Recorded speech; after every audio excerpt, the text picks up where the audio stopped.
ప్రజలు నియంత పాలనను అంతం చేశారన్నారు టీజేఎస్ చీఫ్ కోదండరాం. గత ప్రభుత్వం కేంద్ర ప్రభుత్వానికి అన్ని విధాలుగా మద్దతు ఇచ్చినా విభజన హామీలు మాత్రం విస్మరించారన్నారు. రాష్ట్రం ఏర్పడి 10 ఏళ్లవుతున్నా ఇంకా కృష్ణా జలాలు పంపిణీ జరగలేదన్నారు.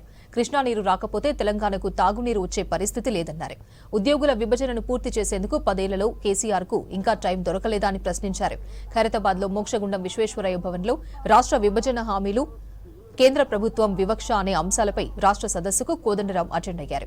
కార్యక్రమంలో కాకతీయ యూనివర్సిటీ కన్నెగంటి రవి, రైతు స్వరాజ్య వేదిక convener Donthu Lakshminarayana, retired engineer, జలవనరుల నిపుణులు పాల్గొన్నారు. రాష్ట్ర ప్రభుత్వం గతంలో వాళ్ళకు అవకాశం ఉండే దాన్ని కొట్టాడలేకపోవటం అనేది శోచనీయమైన విషయం. తెలంగాణ సమాజము ఎవరు లేవనెత్తినా వాళ్ళ నోళ్లు మూయించిండ్రు, ప్రశ్నించే అవకాశం లేకుండా చేసిండ్రు. తెలంగాణ ప్రజల యొక్క సమస్యల పట్ల వాళ్ళు దృష్టి పెట్టలేకపోయినరు.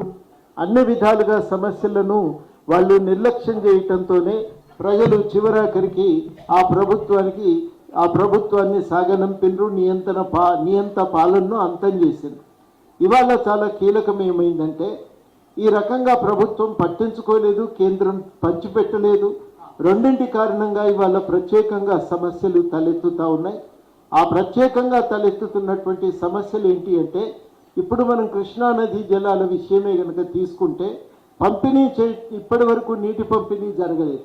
మొన్న కేంద్ర ప్రభుత్వం నది మీద ఆనకట్ట కృష్ణానది ప్రాజెక్టు మీద అధికారం మాదే, మేమే నియంత్రిస్తాం, మరమ్మతులు కూడా రావాలన్నా మీరు అనుమతి తీసుకోవాల్సిందే అని ఆదేశాలను జారీ చేసింది. రాష్ట్ర ప్రభుత్వం అయితే తిరస్కరించింది ఇప్పటి వరకు. కానీ ఇవాళ కీలకము, కృష్ణా నీళ్లు పంపకం జరగలేదు. తెలంగాణకు నామమాత్రంగా వాళ్ళు నీటి కేటాయింపులు చేయటం జరిగింది. ఆ నామమాత్రంగా చేసిన 290 టీఎంసీల నీళ్లు కేటాయింపులు చేస్తే ఆ నీళ్లు కూడా మనం వాడుకునే పరిస్థితి లేదు. ఎందుకంటే ఏ ఒక్క ప్రాజెక్టు పూర్తి కాలేదు. శ్రీశైలం నుంచి నీళ్లు తోడుకోవటానికి మనం నిర్మించుకున్న ఏ ఒక్క ప్రాజెక్టు పూర్తి కాలేదు.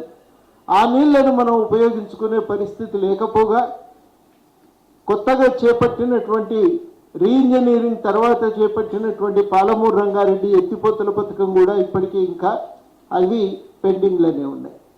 ఇది ఇవాళ జరుగుతున్నటువంటి ఒక వాస్తవం. ఇవాళ కేంద్ర ప్రభుత్వం ఏమంటుంది, ప్రాజెక్టు మాది అని దాన్ని హస్తగతం చేసుకున్నది. తెలంగాణ ప్రభుత్వం తనకున్న నీటి మీద ఉన్న అధికారాలను కూడా కోల్పోతుంది. ఆ అధికారాలు కేంద్ర ప్రభుత్వం చేతిలోకి పోతాయి. ఆ అధికారాలను ఇప్పటి నుంచి నిర్వహించేది కేంద్ర ప్రభుత్వమే. కేంద్ర ప్రభుత్వం పంచుతుంది, ఏ రకంగా పంచితే ఆ రకంగా దాన్ని వాడుకోవాల్సిందే.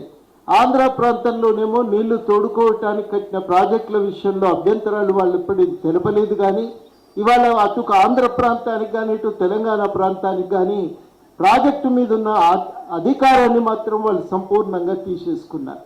సమిష్టిగా నిర్వహించవలసినటువంటి ప్రాజెక్టును ఇవాళ తెలంగాణకు ఆంధ్ర ప్రాంతానికి ఉన్న అధికారాలను తీసేసుకొని నిర్వహించేటువంటి బాధ్యతలను కేంద్రం తన చేతిలో పెట్టుకుంది. నీటి పంపిణీ మాత్రం చేయలేదు.